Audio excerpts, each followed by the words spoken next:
Bismillahirrahmanirrahim. Assalamualaikum warahmatullahi wabarakatuh.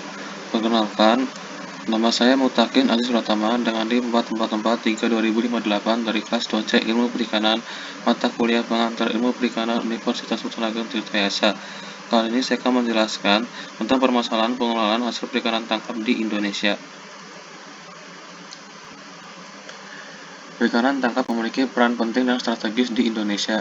Setidaknya dapat dilihat dari 3 peran, yaitu sumber pertumbuhan ekonomi, sumber pangan khususnya protein hewani, dan penyedia lapangan kerja. Keberlanjutan pembangunan perikanan tangkap tidak hanya menghadapi permasalahan overfishing dan overcapacity, namun beberapa kajian mengatakan bahwa keberlanjutan perikanan tangkap juga menghadapi berbagai tekanan, baik disebabkan perubahan iklim, polusi, degradasi sumber daya, maupun fluktuasi harga komoditas serta sengketa batas-batas nasional yang meningkatkan kerentanan bagi nelayan dan keberlanjutan perikanan tangkap. Perikanan tangkap di Indonesia memiliki peran yang besar terhadap produksi perikanan tangkap dunia. Hal tersebut tercantum pada laporan FAO pada tahun 2018 yang menyatakan bahwa Indonesia telah berkontribusi terhadap produksi hasil tangkapan dunia sebesar 7,19% atau 6,54 juta ton pada tahun 2016, atau satu tingkat di bawah Cina sebesar 17,56 juta ton atau 19,29%. Salah satu jenis sumber daya ikan yang memiliki potensi besar dari kelompok ikan pelagis besar adalah tuna, tongkol, dan cakalang atau TTC. TTC menjadi salah satu komoditas utama perikanan tangkap di Indonesia. Secara global, Indonesia memegang peranan penting TTC di dunia.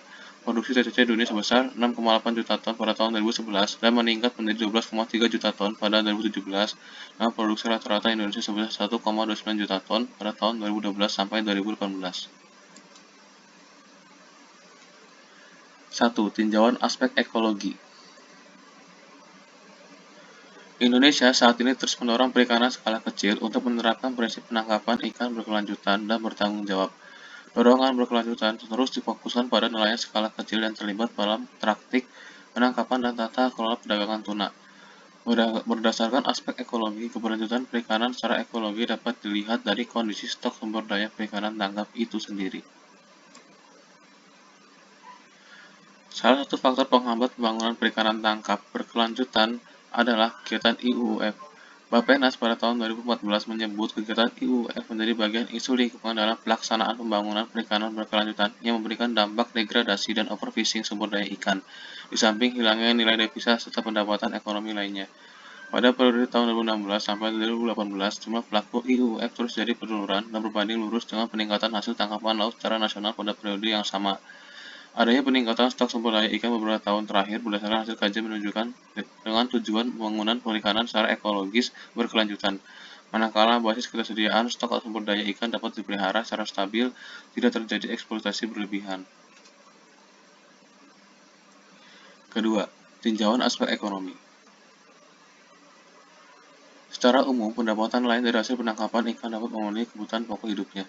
Jika dibandingkan, pendapatan nelayan lebih tinggi dibandingkan UMR rata-rata nasional, sehingga menjadi salah satu indikator pencaharian dari kegiatan perikanan tangkap memiliki peluang keberlanjutan. Meskipun demikian, pendapatan atau penghasilan usaha nelayan memiliki ketidakpastian yang tinggi atau tidak tetap, khususnya terjadi pada saat musim pacaklik, sehingga diperlukannya pelatihan atau pembekalan keterampilan usaha di bidang lainnya, seperti pengelolaan ikan maupun lainnya sesuai kondisi sumber daya. Pendapatan nelayan tidak terlepas dari investasi usaha, modal usaha, dan penerimaan setelah operasi penangkapan. Adanya modal usaha dan operasi penangkapan dapat memberikan kemudahan dalam usaha penangkapan ikan, serta sebagai sarana nelayan untuk mencari ikan di laut. Misalnya modal usaha yang digunakan dalam kegiatan operasi penangkapan ikan dapat menentukan keberhasilan hasil tangkapan nelayan. Ketiga, tinjauan aspek sosial. Keberlanjutan sosial perikanan tangkap dapat dilihat dari banyaknya pelaku dan jumlah kejadian konflik atau pelakon atau pemanfaatan sumber daya perikanan. Konflik antara nelayan lokal dengan nelayan asing di Indonesia sudah jauh berkurang sebagai akibat diberlakukannya moratorium kapal eks asing dan peningkatan pengawasan sumber daya perikanan, khususnya di wilayah perbatasan RI. Menggunakan alat destruktif seperti cancang sudah dilarang. Dalam hal ini berdampak positif terhadap keberlanjutan perikanan tangkap. Partisipasi pemangku kepentingan dan peran masyarakat lokal terhadap pengelolaan sumber daya ikan menjadi salah satu faktor utama dalam menjaga keberlanjutan perikanan tangkap.